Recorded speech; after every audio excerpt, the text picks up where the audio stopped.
Shalom Bapak Ibu yang dikasihi oleh Tuhan, selamat pagi. Kembali kita akan bersama-sama membaca dan merenungkan kebenaran firman Tuhan. Mari kita berdoa. Bapa, kami bersyukur untuk waktu yang Tuhan berikan kepada kami. Sebentar kami akan membaca dan merenungkan firman Tuhan. Tuhan tolong setiap kami agar kami boleh memahami kebenaran firman-Mu dan melakukannya di dalam kehidupan setiap hari. Di dalam nama Tuhan Yesus kami berdoa. Amin. Firman Tuhan diambil dari Daniel 8 ayat 1-7. Demikian firman Tuhan. Pada tahun yang ketiga pemerintahan Raja Belshazzar, nampaklah kepadaku Daniel suatu penglihatan sesudah yang tampak kepadaku dahulu itu. Aku melihat dalam penglihatan itu, dan sementara aku melihat, aku berada di Puri Susan yang ada di wilayah Elam. Dan aku melihat dalam penglihatan itu bahwa aku sedang di tepi sungai Ulai. Aku mengangkat mukaku dan melihat tampak seekor domba jantan berdiri di depan sungai itu.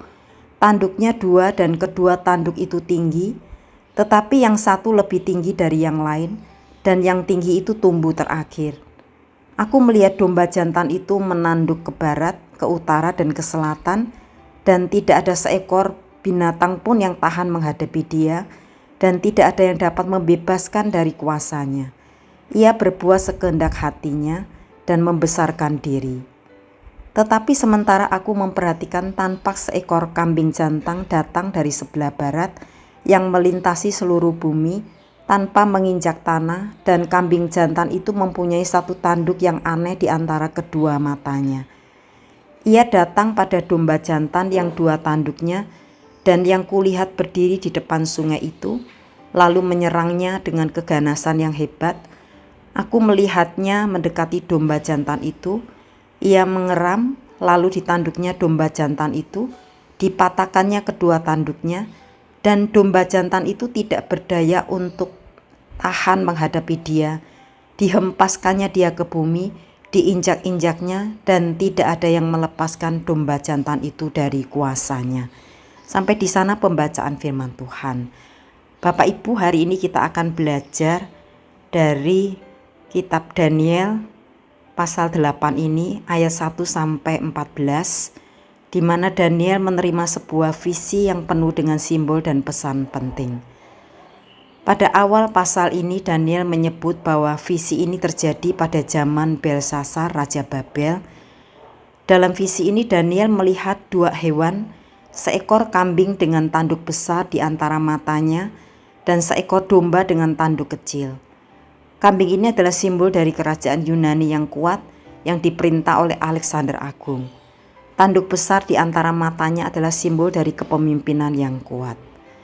Bapak, Ibu, dan Saudara yang dikasihi oleh Tuhan, domba di sisi lain adalah lambang dari kerajaan Media Persia yang pada awalnya kuat tetapi memiliki tanduk yang lebih kecil, merujuk pada pemimpin yang tidak sekuat Alexander. Namun tanduk itu tumbuh dan menggantikan tanduk pertama, menunjukkan perubahan yang akan datang dalam kekuasaan.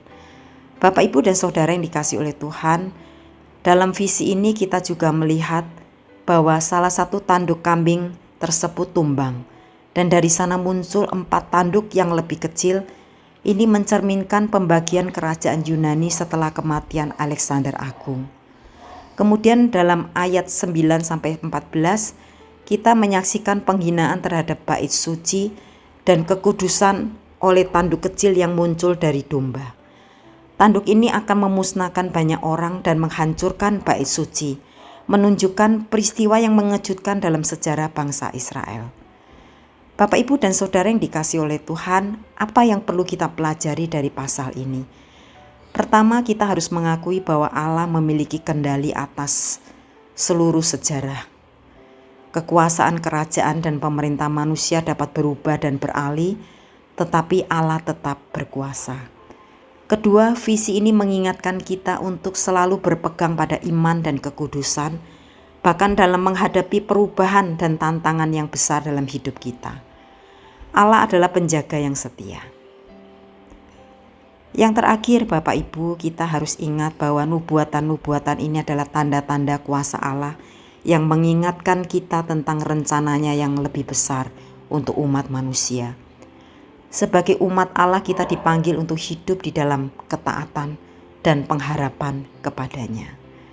Marilah Bapak Ibu kita merenungkan pesan yang mendalam dalam visi Daniel ini dan merespon dengan iman dan kuat kekudusan dan ketaatan hanya kepada Allah. Amin. Mari kita berdoa. Tuhan, kami bersyukur untuk firman-Mu pada pagi hari ini. Kami bersyukur karena Tuhan, Engkau mengingatkan kami bahwa Engkau adalah Allah yang memiliki kendali atas hidup kami.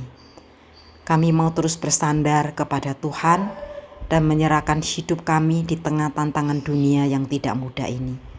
Dan kami tetap mengingat Engkau adalah Allah yang terus memegang kendali hidup kami. Dan kami tidak takut untuk menghadapi apa yang ada di depan kami. Di dalam nama Tuhan Yesus kami berdoa. Amin.